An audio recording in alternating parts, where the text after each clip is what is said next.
Hi everyone, this is audap. Let's continue our game of Fatal 12 on Nintendo Switch. ひとまずお疲れ様と言っておこう。今宵は君も一人の運命を終わらせた。君の見えないところで君の心には大きな負担になってしまったようだけれど、もっとも君はすでに自分が一人ではないことを知っているね。それは君にとって最も大きな力だと私は思っているよ。 I figure I'll wake up in the real world, but it seems fate isn't quite done with me for the night. Instead, I'm face to face with a man I've grown accustomed to appearing in my dreams. As usual, I can't move or say anything in response. I can only vaguely process what he's telling me. さて、君は一つ新しいカードを手に入れたね。それは新しい記憶を手に入れたのにも等しい。今夜は階段をまた一つ登った君へのお祝いだ。君の忘却を呼び戻してあげよ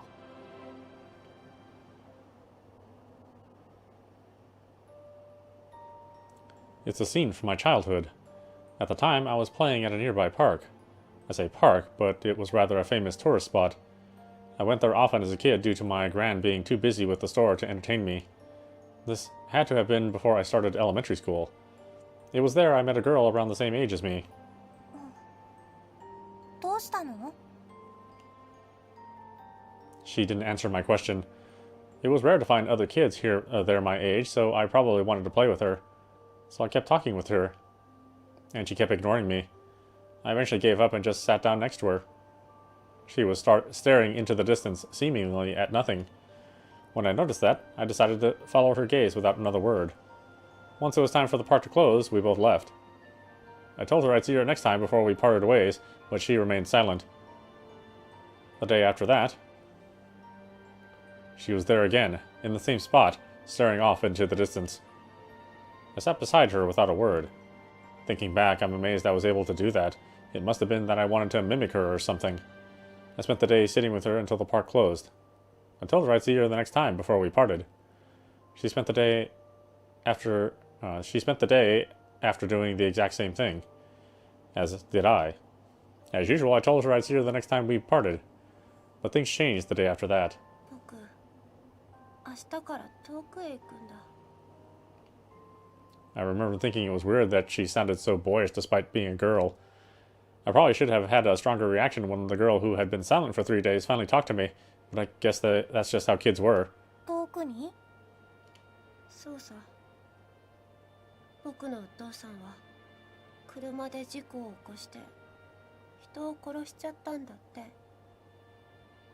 周り遠くへ行くのって怖いよ。 I didn't really understand what she meant at the time. That's why I was able to answer her right away. 大丈夫だよ。寂しくなったらまた来ればいいんだよ。私はいるよ。きっとずっとここに。なら名前を教えて。リンカ。私は獅子舞リンカだよ。あなたは？ミハル。うん。 I didn't care about her family name. Not like I was old enough to understand the nuance between given and family names. I just made sure to answer people when they asked by reciting what my gran told me to say. We talked and played a lot on that day. 今日はさよならなのかな。 She sounded worried when she asked. As usual, for the young me, I didn't think about it for very long. So my answer was simple. またね。だよ。 After that day, I never met her there again. At that park, where the ever-so-familiar clock tower had just been built. I guess that, much like how the park has now become our final destination, it also served as our beginning.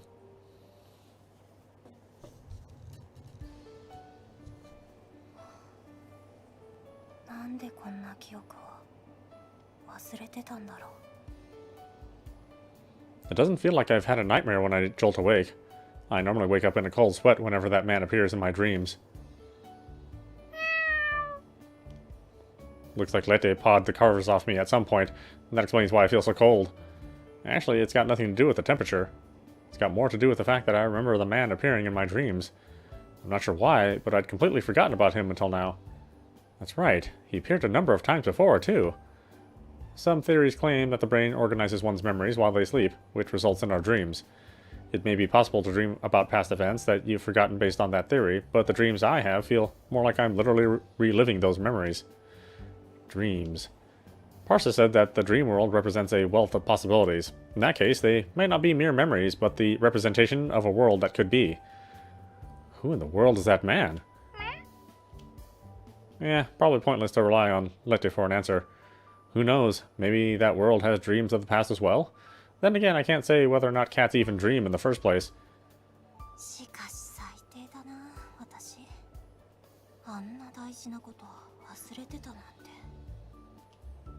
I wonder if Miharu remembers those days.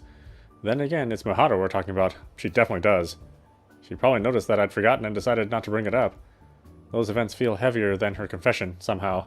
In fact, it might even be possible that she's liked me ever since those days. Maybe I'm thinking too highly of myself, but it would explain why she hates saying goodbye.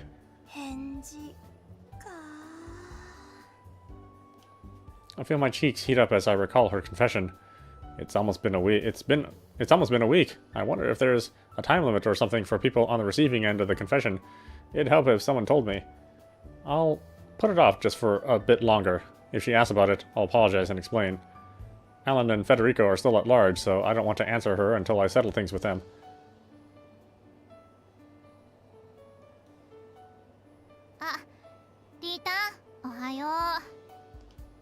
Coming to school every Monday has been something of a cathartic experience for me lately.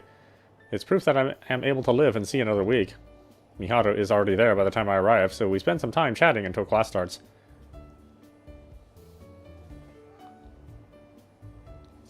Once lunch rolls around, I make my way to the rooftop as usual. Meanwhile, Mao stays in class so she can finish up the homework that needs to be handed in during 5th period. Homework given to us last Tuesday, I might add. I finished it the day we got it, so I get to chill and enjoy my lunch. After some small talk, I decide to bring up an important topic.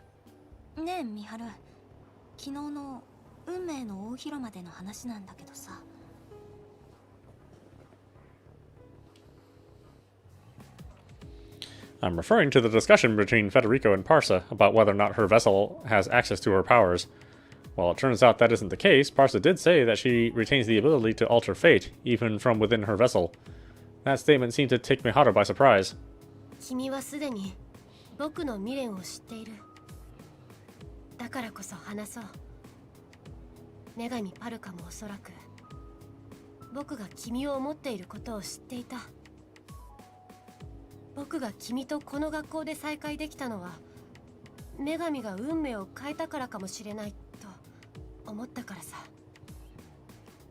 Apparently, Miharu had wanted to see me again ever since that day. That never came about due to her family circumstances, though. They moved to the countryside not longer after our last meeting. And they did it because her dad caused an accident in which a child lost their life. Not only did the family get ostracized by the locals, but they faced harassment as well. They refused to let Miharu attend a nearby elementary school with things like that. Once they moved to the countryside, they started using her mother's maiden name instead of her father's. The accident left her father mentally impaired and unable to hold a standard job. It eventually led him to committing suicide when she was in 6th grade.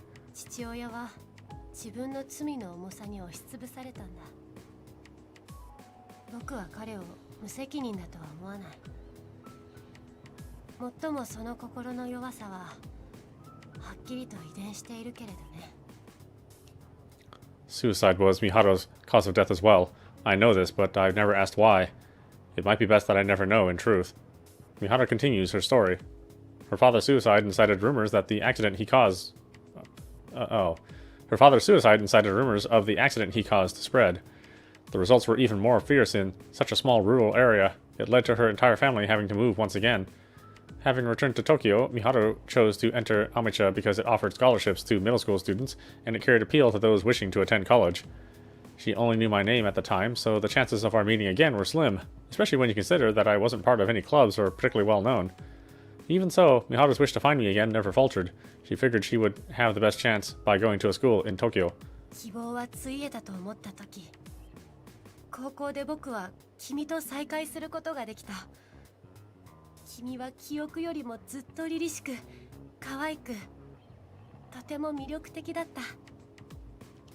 偶然もしくは奇跡と思っていたけれど、僕の思いを知っている女神が君と出会うように運命を変えたとしたら。何のために？僕たちがそれぞれ因果の時に命を落とすことを知っていて、女神の選定で蹴落とし合う姿を楽しむために。アメ茶女子は進学校で、高校から入学するには偏差値がかなり高い。君の中間テストの順位は一般的な内部進学組以下だった。運命が改変されでもしなければ君が受かるとも思えない。真顔で失礼なこと言わないでくれない？ I figured she was joking at first as a way to lighten the mood, but judging by her reaction to my comment, she's serious. Ouch, my pride. I guess I can't blame her. She's been aware of my middling grade since my acceptance, but still, being told I'm an idiot to my face sucks. 食事時にする話ではなかったね。失礼したよ。大丈夫。それに心配しすぎだよ。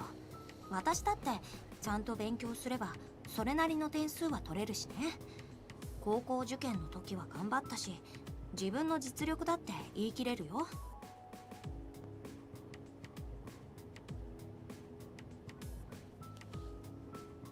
それにもし女神が運命を変えて私たちが再会したんだとしてもさ、今日まで過ごしてきた事実がなくなるわけじゃない。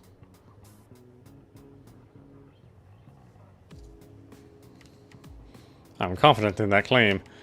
There's no denying that fate can be, as has been, altered through divine selection.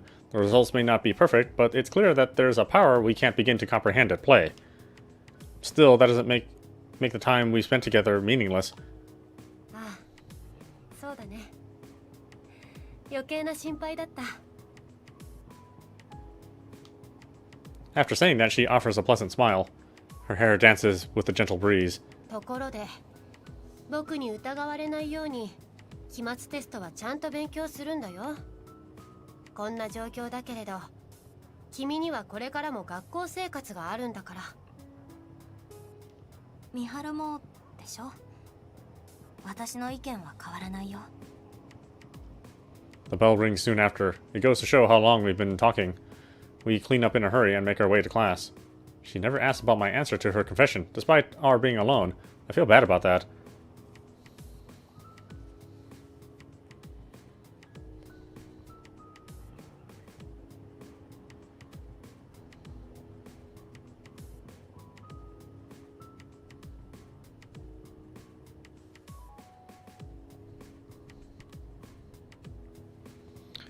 Mishima Miharu watches Rinka from behind as they make their way back to the classroom. She is under the impression that Rinka has forgotten about their meeting when they were children. Her attitude makes it apparent that she remembers those events, but Miharu understands that either her confession or regret card were triggered Rinka's memory.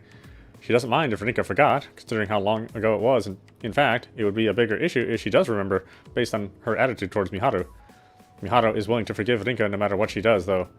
More importantly, Miharu didn't actually recognize Rinka at first.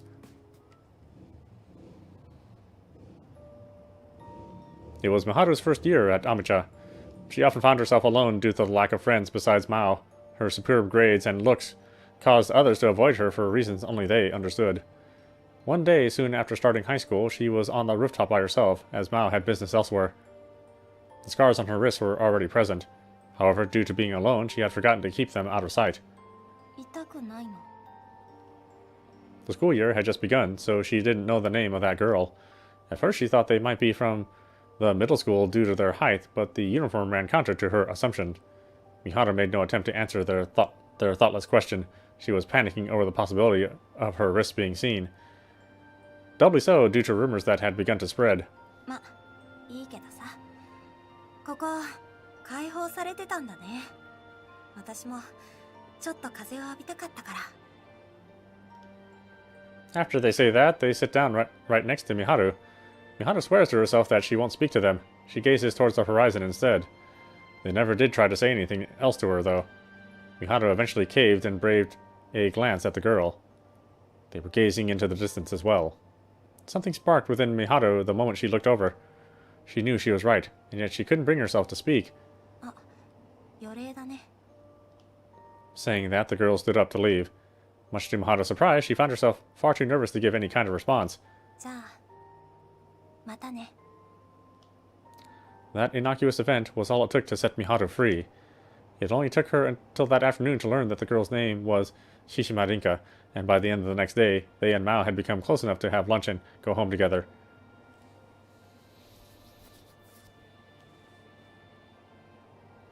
Rinka has yet to give her answer. Miharu is still unable to smile whenever she looks at her despite that, however.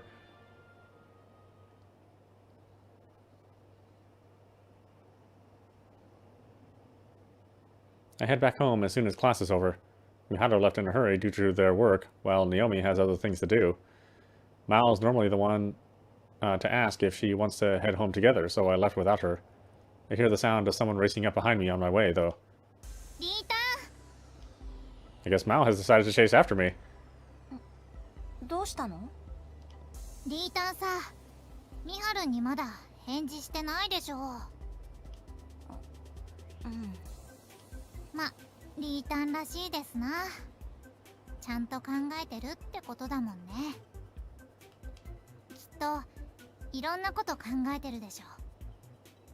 ミハルンの告白のことだけじゃなくて、いろんなこと。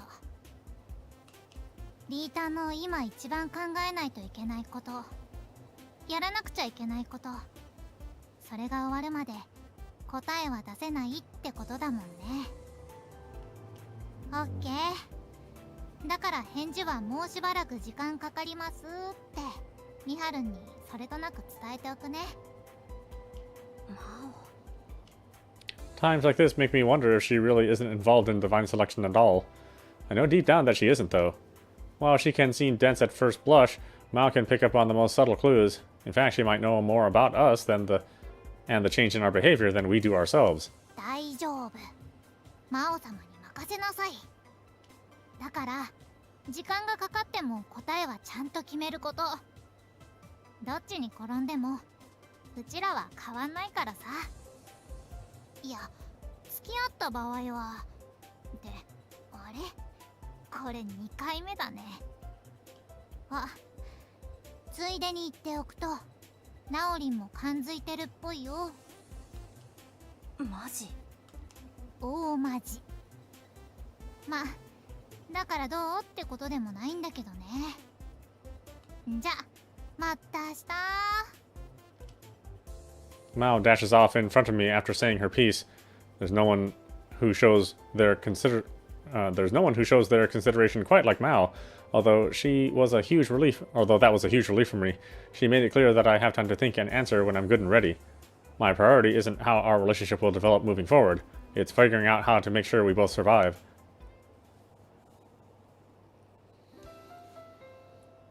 I change into some clothes I don't mind getting dirty when I get home. My gran asked me to do something for her, so today I'm keeping the store closed so I can finally get around to it. Cleaning her room, I mean. She had planned on coming home this week for a bit, but that got cancelled thanks to scale. When she'd get another chance was anyone's guess, so she asked me to clean her room for her. I actually got scolded for not having cleaned it already, but that's only because I thought it would be better not to mess with her stuff. I start cleaning it regularly after today. There's something else I need to do in here, though.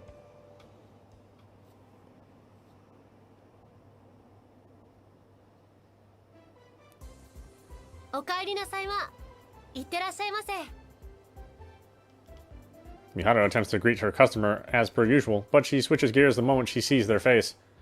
It's none other than Federico. The fact that he's here means he has business with her. She shows him to his seat, then brings him some water. Leaving him to another staff member is too risky, so she decides to wait on him herself. 相変わらずあんたは美人だ。今日の仕事は何時までだ？店長に言って出入り禁止にしてもらおうか。そいつは困る。事情があってな。あの店はもう出入り禁止になっちまったんだ。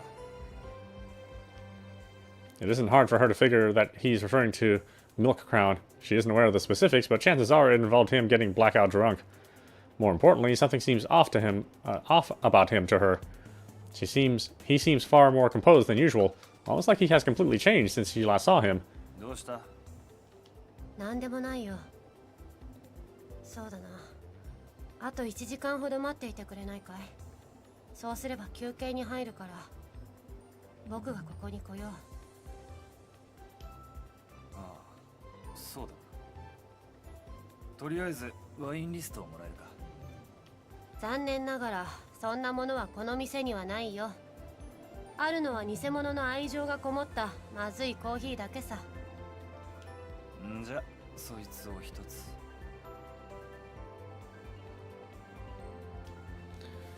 He pulls out a book after giving his order.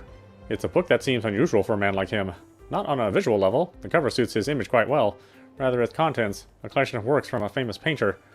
Miharu casts her mind back to when she and Odette went to an art exhibit focused on the very same artist.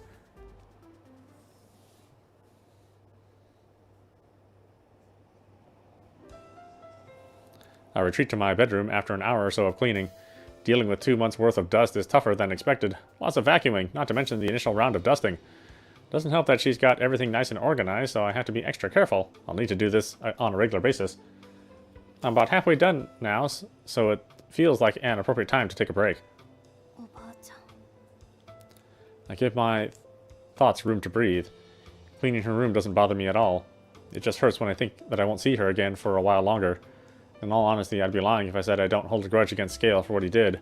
The sadness I feel over her not coming home far outweighs it, though. I guzzle half of my sports drink before getting back to work.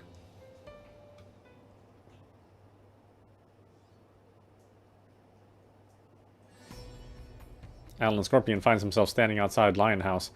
A sign declaring its closure for the day causes him to sigh. While a common sigh for the store's regulars, it's a spot of bad luck for Alan. He wants to discuss things properly with Rinka. He could do it over the phone, seeing as he has her number, but he wants to see the look in her eyes as she does it. Alan abandons his plans and sets off to find somewhere else to satisfy his hunger.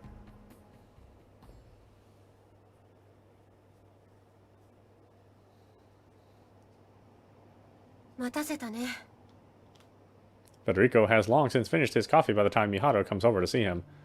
He closes his book and cuts to the chase. The contrast between him doing this and his typical attitude takes Miharu aback. Federico notices this but opts not to address it.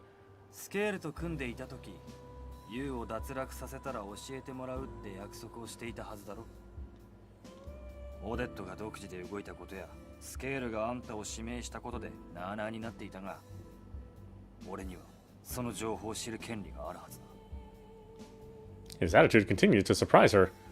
She had him pegged as a far more brash and careless person, the type that could never truly be cruel to another. That impression remained firm even during the latest round of divine selection. He even seemed the same when he first arrived at the restaurant, but everything changed the moment he took his seat.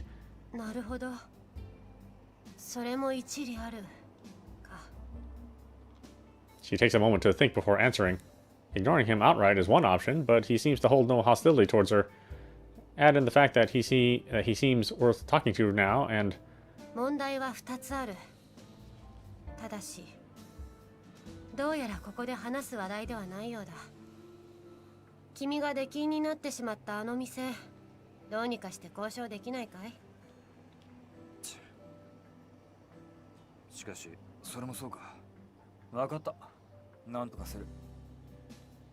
This is absolutely not the place to discuss anything related to divine selection. Miharu is confident he'll be able to sort something out, although that confidence she has in him perplexes her. After arranging to meet in 3 hours, Federico pays his bill and leaves.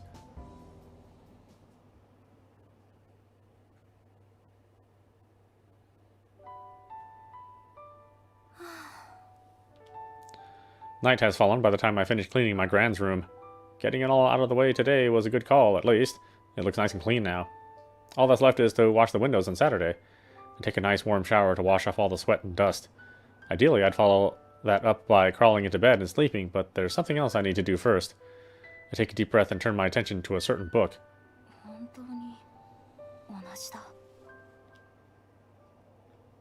It looks exactly the same as my card book. The one major difference is that this one is far more worn than mine, to the extent that it looks like it'll fall apart without proper care.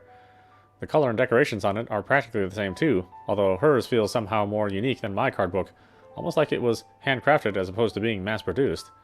My grand was surprised when she saw my card book through my visit the other day. I recall sending her a photo of it back before I realized its purpose. She didn't seem concerned at the time, claiming that there might be a similar book in her room. It wasn't until she saw the real thing that she remembered having one that looks exactly the same. There's no way I would let that comment slip past. I asked if I could check it out while cleaning her room, which she agreed to. It took a little effort to find, considering she remembered where it was. All I had to do was pull out a box from the bottom of her bookshelf and open it.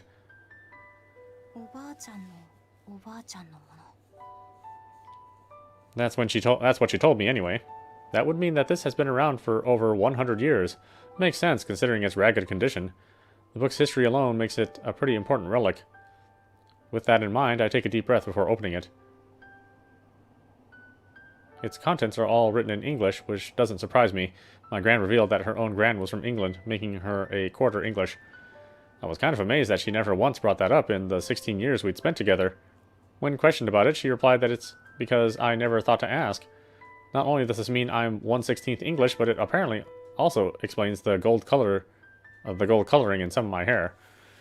Setting that aside, she also said that she never bothered to read the book because her grasp of English is poor, to put it nicely. It remained an important memento of her own gran, however, so she couldn't bring herself to throw it away. The first page is a simple brown flyleaf. Page 2 is where the diary starts. It's all handwritten, although the ink is starting to fade here and there due to his age. Can't say I'm too familiar with English writing habits, but something about the penmanship tells me it was written by a woman. That would mean it's my great-great-grandmother's diary.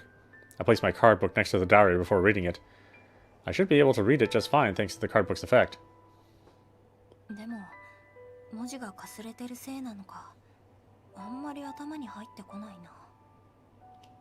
It takes me half an hour to make it through just 2 pages. The best comparison I can make is that it's like trying to read Japanese except the kanji are all jumbled up. Not being able to make out certain phrases is what makes it hard to decipher, basically. From what I could get through, it seems like a regular diary. She talks about the food she ate, who she talked to, that kind of stuff. I was right about it being written around 100 years ago, so it's pretty interesting to learn the cultural differences between the early 1900s and today. It'll take a while to get through the entire thing at this pace, though. Plus, it might not say anything related to divine selection at all. It might be best if I just check whether or not diaries like this were sold at the time if I can't find anything relevant by flipping through.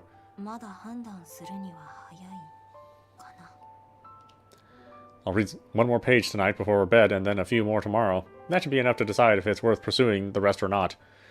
I noticed something curious while solidifying my plan. Oh, I almost forgot. This diary was made and given to me by my sister Diana for my birthday. That explains my earlier thoughts, although I figured it was more due to time taking its toll on the book rather than its craftsmanship. Now I'm even more curious about the link between it and our card books. It's definitely one of a kind. There was no internet back then, so they couldn't have published the design somewhere for others to easily replicate.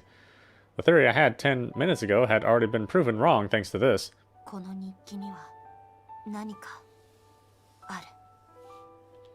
My gut is telling me I'm right. I doubt anyone would think otherwise when faced with these same mysteries. I had planned on studying tonight, but that can wait. Instead, I take the diary downstairs with me. I need the right environment to read through this beast.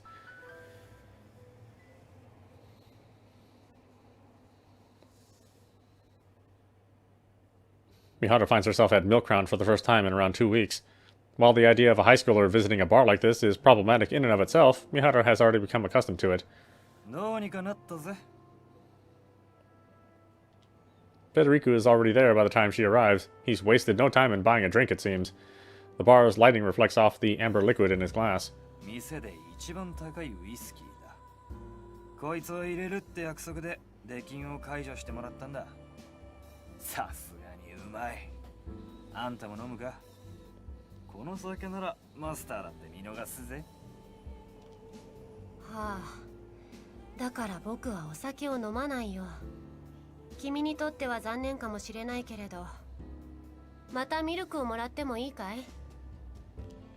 Her decision leaves him visibly disappointed, leading to him and the bar owner clinking their glasses together on their own.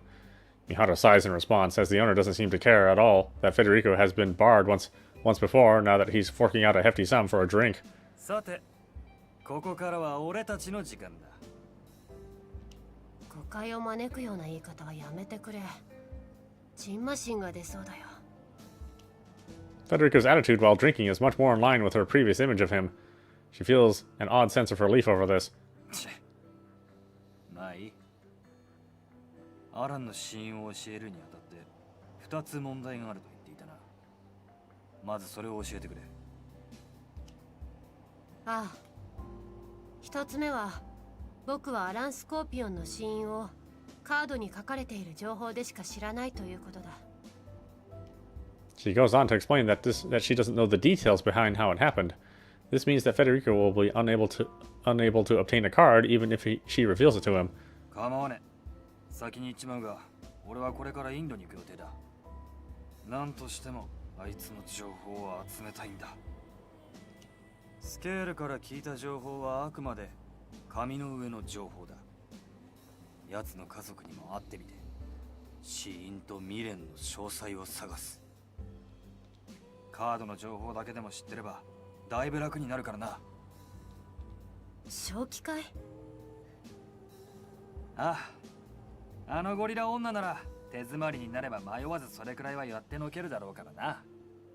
もっとも第一にあいつがそこまで手詰まりになる状況が想像つかないけどな。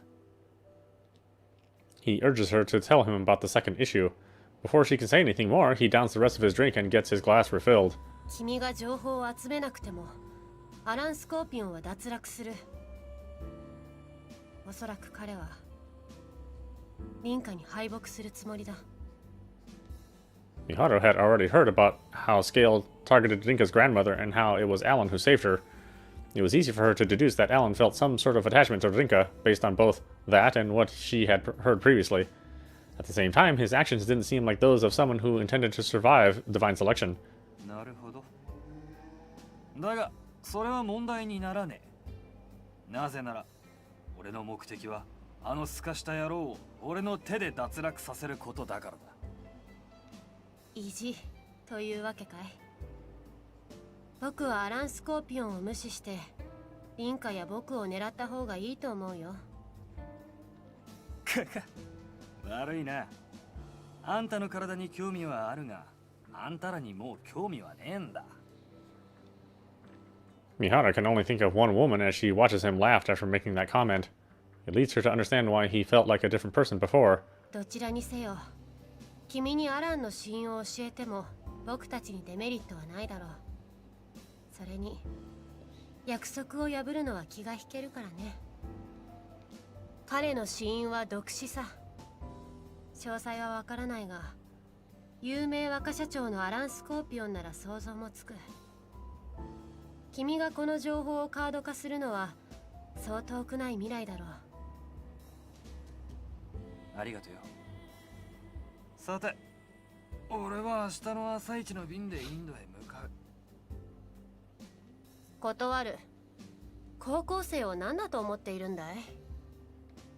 Miharu takes a breath before continuing. しかし、今日は喉が渇いていてね。もう一杯ミルクを飲む間くらいは君の話に付き合おう。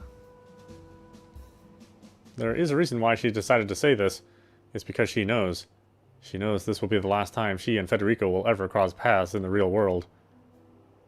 Miharu goes straight to bed upon returning home. The next day she manages to obtain Federico's regret card. She got it as she reflected on the events of the night before while taking a bath.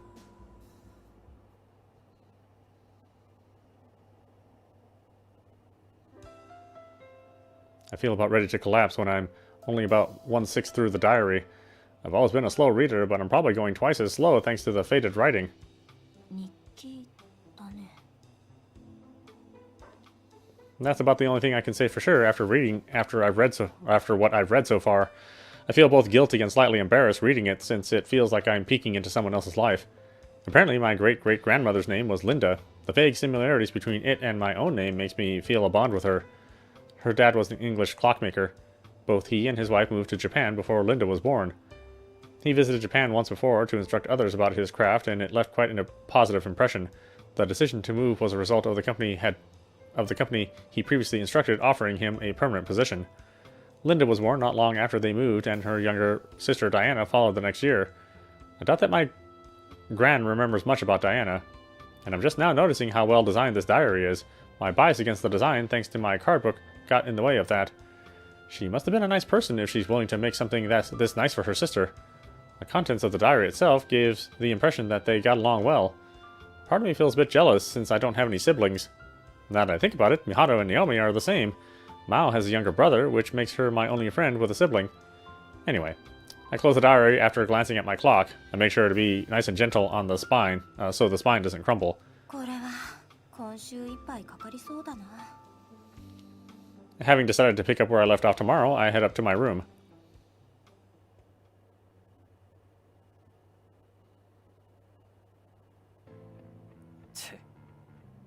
柄にもなくすがすがしい気分だ。あれだけ飲んだくせに二日酔いもありゃしね。しかし、ミハルは本当に一杯で帰りやがったな。あいつを好きになる男が俺以外に現れたら、さぞかし苦労するんだろうな。Federico chats aloud on a near-empty train station, or a near-empty train, his destination, the airport. He finds himself thinking back on his life during the ride. Born in southern Italy, his life was an amalgamation of failures. As a child, he was often bullied. He was as thin back then as he is now, only shorter. It left him with no real means to defend himself. His attempts at retaliation resulted only in further beatdowns, both physical and verbal. He became a child who knew the taste of defeat well. At the same time, his parents had settled on a divorce after dealing with a lot of friction. Federico wanted to stay with his mother. There was no deep reasoning behind it, he simply liked being around her more at the time. But even those feelings were linked to failure. The divorce was due to an affair on the mother's side. Naturally, Federico had no involvement in it, but he considered his choice a failure regardless. His mother opted to move with the man she was seeing and eventually married him. The wedding ring wasn't something she left to Federico. He snatched it when it tumbled out of the garbage.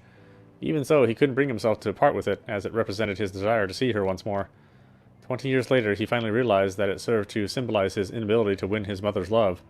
大切な指輪かと思っていたが、捨てちまってみると大して感傷も湧かないぜ。母ちゃんがゴミ箱に捨てた時もこんな気持ちだったのかもしれないな。一人の相手に一途になれない気持ち。今ならよくわかるけどよ。 The first time he started dating someone was just after entering high school. She was a frank girl, one to always drag him around at her whim. While things appeared steady between them, it was all for nothing when she had to move away. Putting aside that what he thought of those events, his high school life was nothing but failure, even when he was no longer the target of bullying. He was surrounded by people far more skilled than him in the soccer club. No matter how hard he tried to surpass them, he never could manage it. Even when he put all into studying, he was never once able to get the best grades in class.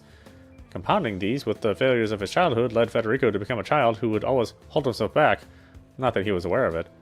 Much like how he was never aware of the misfortune it continued to cause him later in life. His fear of failure led to his decision to not apply to any university, a reality he continually denied. Instead, he started up his own business. This choice was spurred on by his father's death, which left him with a fairly large inheritance. The business itself wasn't complicated. Anyone with a good amount of money on their hands could do it. He loaned money to those who were struggling, attached a hefty interest rate, and then collected what he owed at a later date. Of course, he made sure to choose his business partners well, people who couldn't inform the police of his activities due to their having multiple debts or criminal records.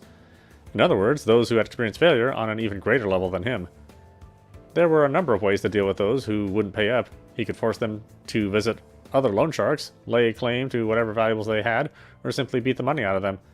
In terms of profit, he was doing somewhat well for himself, until he ran into an issue that money couldn't solve. That was, he had been conducting business in the Mafia's territory. Naturally, they weren't pleased. Those who crossed the Mafia were likely to be whacked with the snap of a finger. 今思えばあのゴリラ女の方がよっぽど恐ろしかったぜ。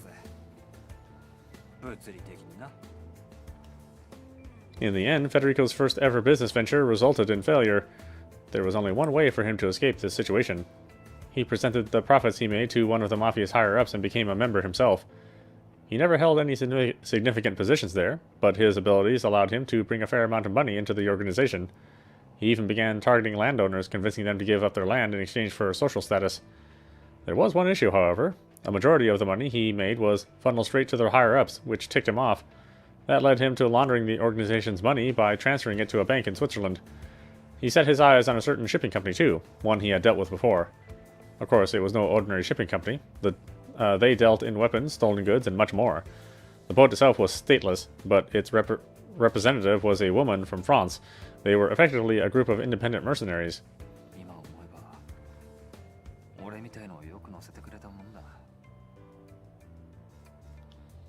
Having discussed things with the captain of the ship, that being Audap Melanson, he settled on fleeing the country. The Mafia itself was essentially a family-run business. Federico would never make it to the top in that environment, regardless of how hard he tried. Even so, all members had to take a blood oath upon joining. Were they to quit, all that awaited them was prison. Of course, one could not simply quit the Mafia and expect to live. And thus, fearing failure once more, he chose to flee. Only for the ship to be targeted by pirates, leading to both his and Odette's death.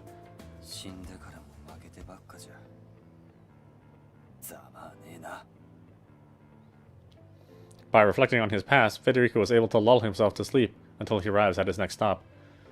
His mind is only on one thing: to gather as much information about Alan as possible before returning to Japan on Sunday morning. What he has yet to notice. Though his life may have been steeped in failure, he's never given in. He's always struggled against that which most people simply accepted. Federico Caminati is no loser in the game of life.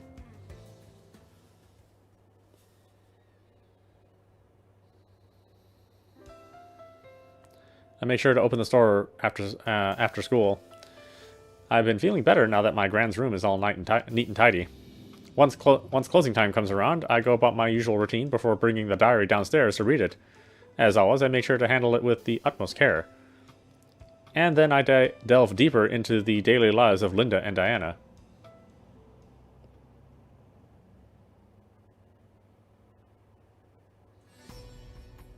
Alan finds himself staying at a hotel today. It isn't unusual for him to switch to one over the warehouse in Yokohama every now and then. The warehouse is perfectly fine for him. It does lack the facilities required to recharge his phone and laptop, however. Not that he can deny the pleasure that comes from sleeping on a comfortable bed.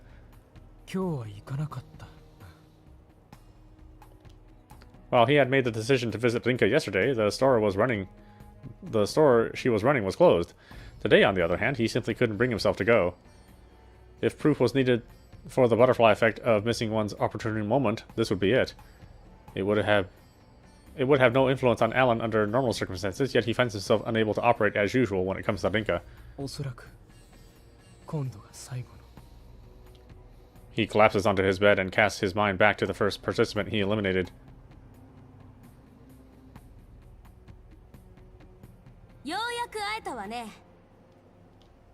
May 3rd, Sunday, 3 days following the juncture of causality. Alan had been called out to by a lone woman. Alan had received the explanation about divine selection from Parsa at this point, but he chose not to go to Japan until after the first round. The woman standing before him was Chan-chan. She was the one that caused him to forgo his decision and instead come earlier. It wasn't unusual for people he didn't know to request appointments with him, considering his position. These requests were typically ignored, however. However, he had no choice but to take notice when she brought up divine selection over the phone. While still somewhat suspicious, it was here he learned that a small number of people found themselves in the same situation as him. She stood a few meters away from him, her tone as confident as they come. In Alan's eyes, she seemed like nothing more than an average woman in her early 20s. Her appeal was simple, about what one would expect of someone on vacation. なぜ僕のことを知っている？いや、僕が選定の参加者であることを知っている。あなたの名前が有名なことくらい自分で分かっているんじゃないの？二つ目の質問にはそうね、答えてあげるわ。私の初期カードのうち1枚があんたの使命。あんたみたいな変な名前そう多くはいないものね。でもね、あんたのことは昔から知っていたのよ。ウィリアム・リュウという男を知っているかしら。 Alright, let's stop it there. This is audapostrophe. You've been watching Fatal 12 on Nintendo Switch. Anyway, I hope you enjoyed watching. I will see you at the next stream.